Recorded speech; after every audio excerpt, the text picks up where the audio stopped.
ये बात तो ज़ाहिर है कि छोटे मियाँ साहब की नन्ही सी जान को बहुत से दबाव का सामना है, लेकिन ये दबाव कौन-कौन, किस-किस तरफ से डाल रहा है, अभी कुछ क्लियर नहीं हो रहा है। एक दबाव तो बहुत वाज़ेह था जब इरसा के चेयरमैन को तब्दील किया गया कि वो पाकिस्तान पीपल्स पार्टी के दबाव पर तब्दील किया गया। ज़ाहिर है पाकिस्तान पीपल्स पार्टी आसिफ अली ज़रदारी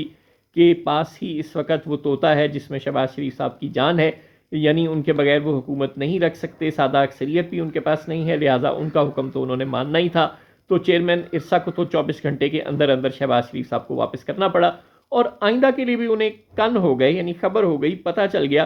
कि अब उन्होंने कोई तकर्रर, कोई तबादला, कोई बड़ा फैसला बगैर आसिफ जरदारी साहब और बिलावल भुट्टो जरदारी साहब की मर्जी और उनके हुक्म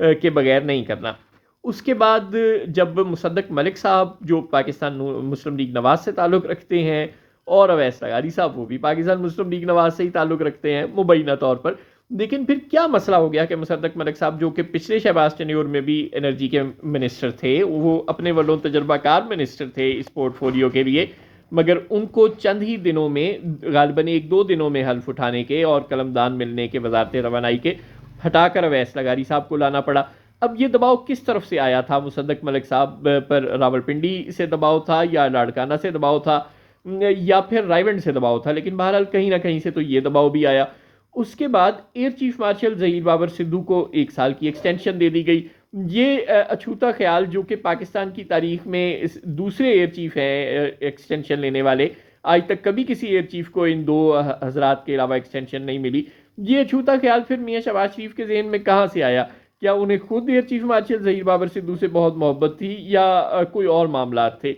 किसी और तरफ से ऐसा हुक्म आया था जिसकी उन्हें तामील करनी पड़ी। अब जो नजफ़ हमीद साहब हैं, साबिक DGI SI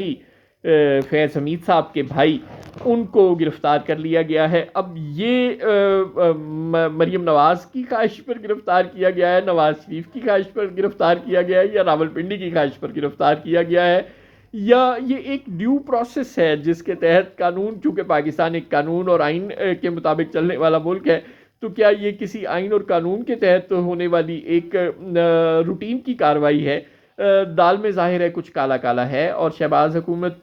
हर तरफ से मजबूर और बेबस और तहीदस्त नज़र आ रही है, और जिसको जो दबाव शहबाज शरीफ साहब पर डालना है वो बड़े आराम से डालता चला जा रहा है, और शहबाज शरीफ साहब के पास कोई ऑप्शन नहीं है हर किस्म के दबाव के आगे यसर कहने की। शायद यही वो सूरत हाल थी जिसे 3 बार के वज़ीर आज़म मियाँ नवाज शरीफ ने भांप लिया था और ओहदा कबूल नहीं किया था, और एक बार के वज़ीर आज़म शहबाज शरीफ ना भांप सके और दूसरी बार कुर्सी पर बैठ